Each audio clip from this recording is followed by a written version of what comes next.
खबर यूपी के झांसी से है, जहां दिल्ली पुलिस के सब इंस्पेक्टर तोमर के समर्थन में राष्ट्रभक्त संगठन आज सड़क पर उतर आया।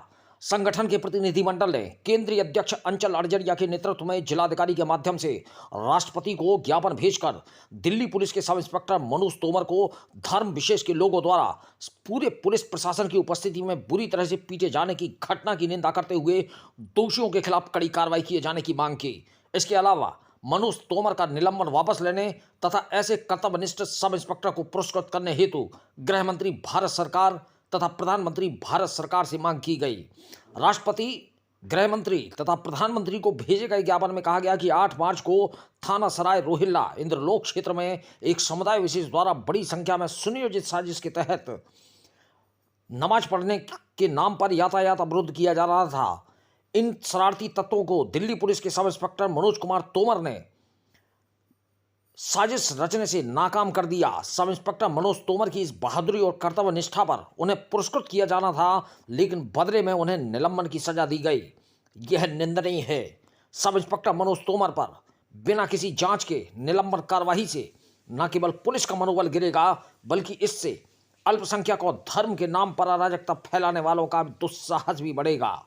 पुलिस उपायुक्त उत्तरी दिल्ली मनोज कुमार मीणा से राष्ट्रभक्त संगठन ने मांग की है कि सब इंस्पेक्टर मनोज कुमार तोमर का तत्काल प्रभाव से निलंबन समाप्त किया जाना चाहिए। इसके अलावा पूरी निष्ठा से और पूरी निडरता से ड्यूटी करने के एवज में महामहिम राष्ट्रपति से पुरस्कृत करने का अनुमोदन भी किया जाना चाहिए।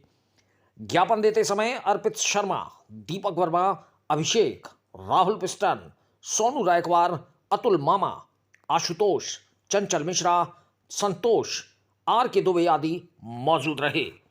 झांसी से दीप न्यूज के लिए दीपक चंदेल की रिपोर्ट। दिल्ली पुलिस के एक सब इंस्पेक्टर हैं मनोज तोमर, जिन्होंने एम्बुलेंस निकालने का प्रयास किया और सड़क पर कुछ लोग नमाज पढ़ रहे थे।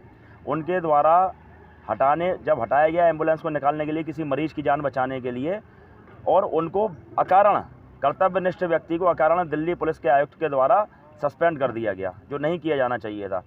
कैसे कर्तव्यनिष्ठ लोग अपने काम को अंजाम देंगे अगर ऐसा किया जाएगा। उसके बाद उनकी कचहरी में पेशी हुई, उनके ऊपर मुकदमा भी लिखा गया। और जब कचहरी में पेशी के बाद में वो लौट रहे थे, तो पुलिस की अभिरक्षा में जिस तरह से उनके ऊपर हमला हुआ, जिहादियों ने जिस तरह हमला किया, वो निश्चित रूप से बहुत ही निंदनीय है। और पुलिस खुद अपने एक सब इंस्पेक्टर को नहीं बचा पाई। आप सोचिए, जब पुलिस अपने सब इंस्पेक्टर को नहीं बचा पा रही, तो इस देश का आम जन कैसे सुरक्षित है? यह बहुत बड़ा प्रश्न चिन्ह है दिल्ली पुलिस के ऊपर। और गृह मंत्री जी को भी ऐसे लोगों के खिलाफ में मुकदमा लिखना चाहिए, क्योंकि जो दिल्ली पुलिस है वो केंद्र सरकार के अधीन है। ऐसे लोगों पर मुकदमा लिख करके उनकी जो ध्वस्तीकरण की कार्रवाई, जिस तरह से यूपी के अंदर बुलडोजर चल रहा है, इस तरह से ऐसे जिहादियों के ऊपर बुलडोजर चलाने का काम करना चाहिए, जिससे जो अच्छे लोग हैं, जो समाज के लिए अच्छा काम करना चाहते हैं, उनको प्रोत्साहन मिले। और ऐसे लोगों को, मनोज तोमर जैसे लोगों का सस्पेंशन समाप्त करके उनको राष्ट्रपति द्वारा पुरस्कृत किया जाना चाहिए। यह मांग हम राष्ट्रभक्त संगठन के लोग यहाँ से कर रहे हैं। हमने राष्ट्रपति संबोधित, प्रधानमंत्री संबोधित और गृह मंत्री संबोधित ज्ञापन जिलाधिकारी झांसी के माध्यम से आज यहाँ पर प्रेषित किया है। इसी तरह के आंदोलन की चेतावनी भी दी है क्या ज्ञापन में? बिल्कुल, अगर उसका निलंबन वापस नहीं होगा तो देश भर का हिंदू समाज सड़कों पर निकल करके आंदोलन करने के लिए बाध्य होगा।